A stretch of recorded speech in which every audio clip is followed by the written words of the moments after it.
Aspire to a clean career, leaving no shame for descendants. Hello everyone. Welcome to Encountering Chinese Case Stories, Cases Judged by Bao Gong. Today, I'm going to bring you a story called City Cry in Blood-Stained Clothes.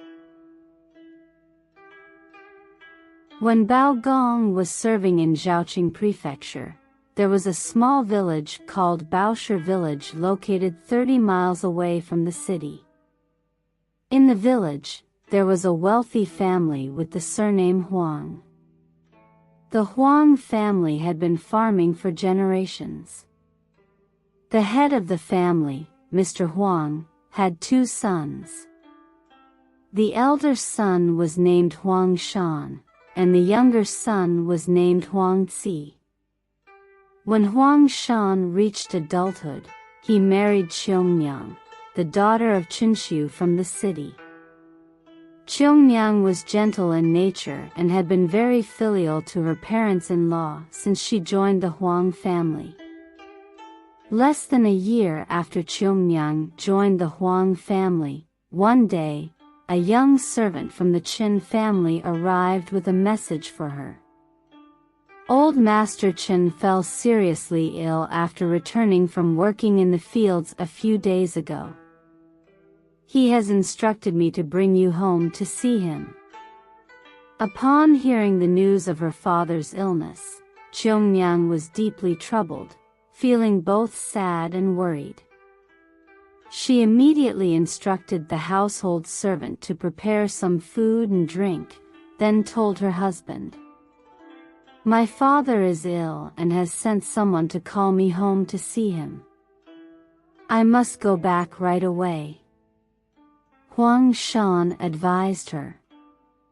"It is currently the busy harvest season, and the 2 of us are already overwhelmed with work. It would be better if you wait a few days before going back." Qiongnyang replied, "My father is bedridden and eagerly waiting for me to return. I am now on pins and needles, feeling like days are dragging by like years. How can I possibly stay here?" Despite Qiongnyang's pleas, Huang Shan firmly refused to let her return home. Seeing her husband's repeated obstruction, Qiongnyang became sullen and unhappy. That night, Qiongnyang pondered to herself, "My father has only me, his daughter, and I have no brothers or other male relatives to rely on. If his condition worsens during this time, I will regret it for the rest of my life. Since my husband disagrees with my return, I will simply not let him know and quietly leave with the servant to go back home."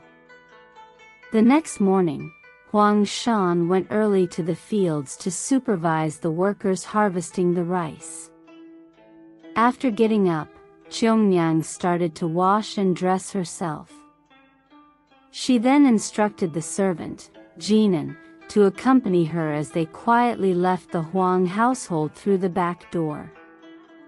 Qiongnyang walked briskly ahead, with Jinan following closely behind. It was still early, and after walking for a few miles, they reached a forest shrouded in morning mist, obscuring the path ahead. Jinan suggested to Qiongnyang, "The sun hasn't risen yet, and the fog in the forest is thick. Let's hide in the village first and wait for the fog to clear before we continue." Qiongnyang, being a prudent woman, replied, "This place is indeed desolate, and I'm worried about encountering anyone. Let's rest at the pavilion up ahead and then decide our next move."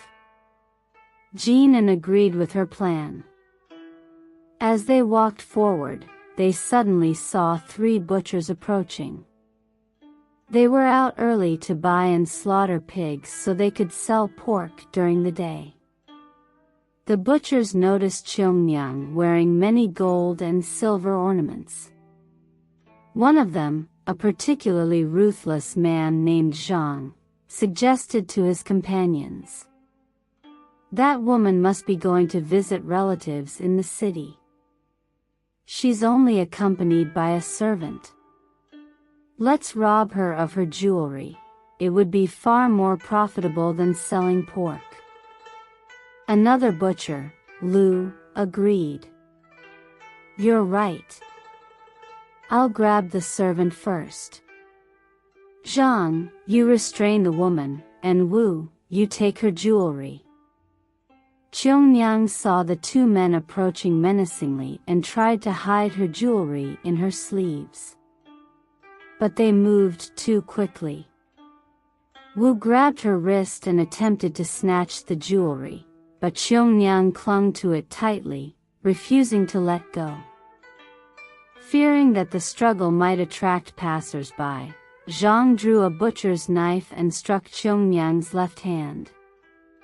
Overwhelmed by pain, Cheongmyang collapsed to the ground, and the three men took all her jewelry. Jinan, young and terrified, stood frozen. Once the butchers left, he ran back to the Huang household to report what had happened. Huang Shan was having breakfast with two workers when he heard the news. He was shocked and shouted, "She didn't listen to my advice and left home without permission, and now she has suffered such a cruel fate." He quickly gathered 3 or 4 workers, prepared a sedan chair, and rushed to the forest. They found Cheongmyang barely conscious, and Huang Shan carried her into the chair. Upon returning home and examining her injuries, Huang Shan discovered that her left hand had been cut with a knife. He immediately instructed the family to call a doctor and wrote a petition. He then took Jinan with him to Kaifeng Prefecture to report the case to Bao Gong. After Bao Gong read the petition, he noticed that it did not mention the identity of the robbers. He asked Jinan, "Can you recognize the appearances of the jewelry thieves?" Jinan replied, "They didn't look like ordinary farmers. They seemed more like butchers who sell pork." Bao Gong pondered for a moment and said, "It seems these thieves might live nearby and haven't entered the city yet."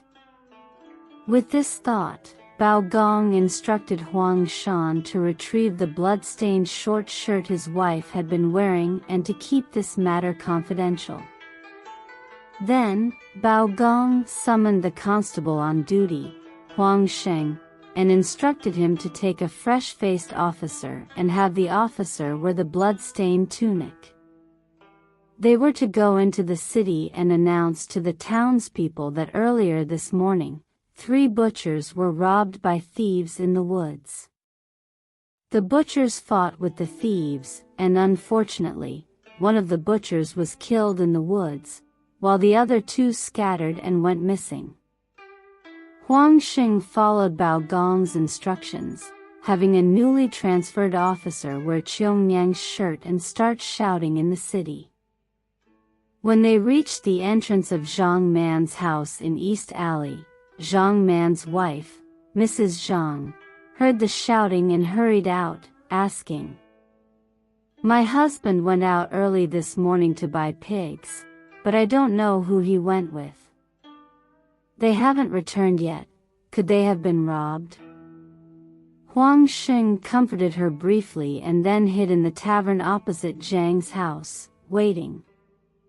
Zhang Man returned to the city in the afternoon, and as soon as he reached his doorstep, Huang Xing leaped out and grabbed him.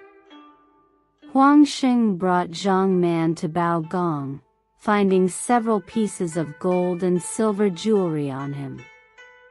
Bao Gong sternly said, "Zhang Man, you better tell me honestly who your companions were today. Perhaps I can spare your life." Terrified, Zhang Man revealed the names of the other two butchers, Wu and Lu. Bao Gong then sent constables Huang Sheng and Li Bao to capture the other two butchers. Soon after, the constables arrested Wu and Lu. Initially, Wu and Lu didn't know why they were being arrested, but upon seeing Zhang Man kneeling in the court, they were struck dumb with fear. Bao Gong found some jewelry on them as well. The three could no longer deny their crime and confessed to robbing Qiongnyang's jewelry. Bao Gong resolved the case swiftly, sentencing the three butchers to death and returning the jewelry to Huang Shan. Later, Qiongnyang received treatment from a renowned doctor and fortunately survived. Alright. Today's case story, City Cry in Blood-Stained Clothes, concludes here. If you enjoyed it, please like and subscribe. Feel free to leave your comments and share with others. See you again in the next issue.